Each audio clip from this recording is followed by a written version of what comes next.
एक राजा था जिसने अपने राज्य में क्रूरता से बहुत सी दौलत इकट्ठा करके आबादी से बाहर जंगल में एक सुनसान स्थान पर बनाए तहखाने में सारे खजाने को खुफिया तौर पर छुपा दिया था। खजाने की सिर्फ 2 चाबियां थीं, एक चाबी राजा के पास और एक उसके एक खास मंत्री के पास थी। इन दोनों के अलावा किसी को भी उस खुफिया खजाने का राज मालूम ना था। एक रोज किसी को बताए बगैर राजा अकेले अपने खजाने को देखने निकला। तहखाने का दरवाजा खोलकर अंदर दाखिल हो गया और राजा अपने खजाने को देख देख कर खुश हो रहा था और खजाने की चमक से सुकून पा रहा था। उसी वक्त मंत्री भी उस इलाके से निकला और उसने देखा कि खजाने का दरवाजा खुला है। वो हैरान हो गया और ख्याल किया कि कहीं कल रात जब मैं खजाना देखने आया तब शायद खजाने का दरवाजा खुला रह गया होगा। तो उसने डर के कारण जल्दी जल्दी खजाने का दरवाजा बाहर से बंद कर दिया और वहां से चला गया। उधर खजाने को निहारने के बाद राजा जब संतुष्ट हुआ और दरवाजे के पास आया तो देखता है कि दरवाजा तो बाहर से बंद हो गया है। तो उसने जोर जोर से दरवाजा पीटना शुरू किया, पर वहां उसकी आवाज सुनने वाला जंगल में कोई नहीं था। राजा चिल्लाता रहा पर अफसोस कोई नहीं आया। वो थक हार के खजाने को देखता रहा।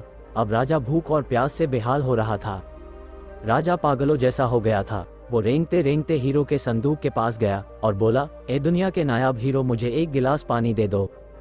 फिर सोने, चांदी, मोती, जवाहरात के पास गया और बोला, ए सोने, चांदी और मोती के खजाने, मुझे एक वक्त का खाना दे दो।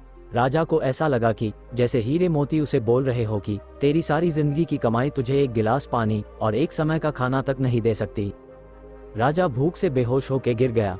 जब राजा को होश आया तो सारे मोती हीरे बिखेर के दीवार के पास अपना बिस्तर बनाया और उस पर लेट गया। वो दुनिया को एक संदेश देना चाहता था, लेकिन उसके पास कागज और कलम नहीं था। राजा ने पत्थर से अपनी उंगली फोड़ी और बहते हुए खून से दीवार पर कुछ लिख दिया। उधर मंत्री और पूरी सेना लापता राजा को ढूंढते रहे, पर बहुत दिनों तक राजा न मिला। तो मंत्री राजा के खजाने को देखने आया।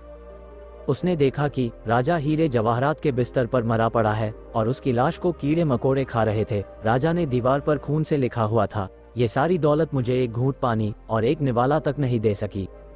यही अंतिम सच है। इस कहानी से हमें यही प्रेरणा मिलती है कि आखिरी समय में हमारे साथ हमारे कर्मों की दौलत ही साथ जाएगी।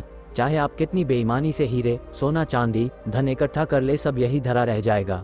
इसीलिए जो जीवन आपको परमात्मा ने उपहार स्वरूप दिया है, उसमें अच्छे कर्मों की दौलत इकट्ठा कीजिए। अच्छे कर्मों की अनमोल दौलत जो आपके सदैव काम आएगी। ऐसे ही और प्रेरणादायक वीडियो के लिए सब्सक्राइब जरूर करें। BS motivation, thanks for watching.